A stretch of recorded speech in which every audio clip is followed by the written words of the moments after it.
ҳушёр яке аз деҳаҳои қадимии ноҳияи Сух мебошад ки шоҳ ва шоир Заҳириддин Муҳаммад Бобур як сол дар он ҷо истиқомат кардааст. ривоятҳои зиёде дар бораи Бобур ва як соли ҳаёти ӯ дар ин деҳа аз насл ба насл гузашта то ба имрӯз расида омадаанд. дар деҳаи мазкур бинои нави масҷид дар шакли тоҷмаҳали бобуриён сохта шуда дирӯз мавриди истифода қарор гирифт. дар деҳае ки Бобур як сол зиндагӣ кардааст, масҷиде бо номи Тоҷмаҳал фаъолият мекард ва бинои он аз нав дар шакли тоҷмаҳали хурд сохта шуда мавриди истифода қарор гирифт. дар маросими кушодашавии бинои нав ҳокими ноҳия, намояндагони кумитаи дин ва дигар фаъолон иштирок кард.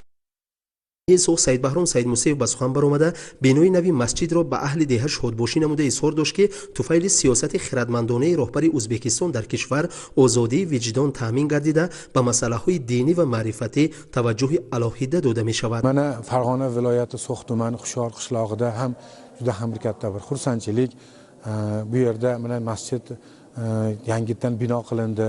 Mo'min musulmonlarni emin erkin ibodat qilishlari uchun go'zal sharoitlar yaratilib berildi. Yurtimizda mana shunga o'xshagan go'zal maskanlar, qadamjolar, masjidlar bino qilinar ekan.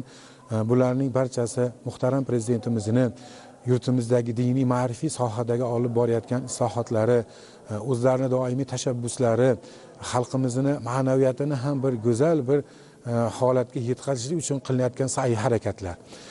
Albatta bu yerda vijdon erkinligi va diniy tashkilotlar to'g'risidagi qonunni ham biz eslab o'tar ekanmiz.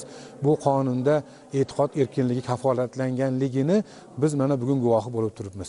Nafaqat islom diniga, balki shu yurtda istiqomat qilayotgan barcha millat elatlarga, boshqa din vakillariga ham mana shunday imkoniyatlar yaratib berilyapti, o'zlarini ibodatlarini emin erkin ado qilishlari uchun.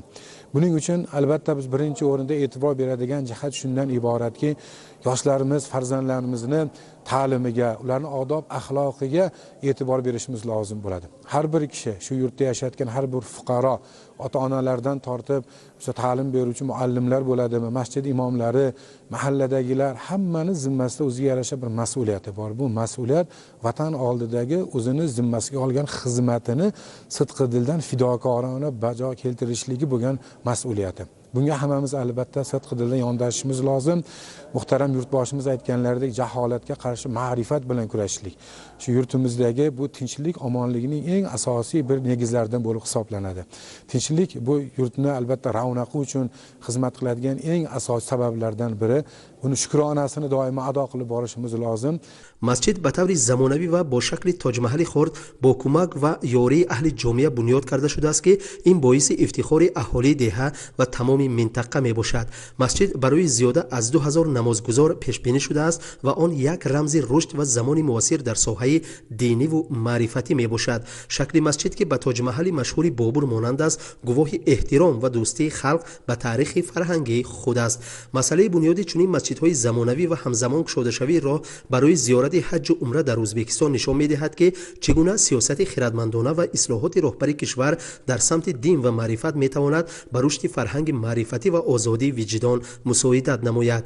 ин ислоҳот на танҳо барои таҳким ёфтани эътиқоди динӣ, балки барои беҳтар кардани сифати ҳаёти иҷтимоӣ ва фароҳам овардани шароити мувофиқ барои шаҳрвандони кишвар дар ҳама сатҳҳо таъсири мусбат хоҳад дошт. امروز بهترین روز، بهترین انشاءالله خدا خواهد کاری خوبی بهترین که الله سبحانه و تعالی مناسب بود که چندین سال اینا آرزوهای خلق عزیز بود. الحمدلله که نام خدا خواهد با تشبوس جناب عالی الحمدلله با خلق عزیز الحمدلله در این یک ازبکستان نو یک انشاءات نو مسجد مبارک تاج محل مثل انشاءالله تاج محل بابور هندوستانی الحمدلله تشبیه کرده ما خدا خواهد انشاءالله ساختیم. این مسجد برای همه مسلمانان انشاءالله خدا خواهد گشوده است الحمدلله.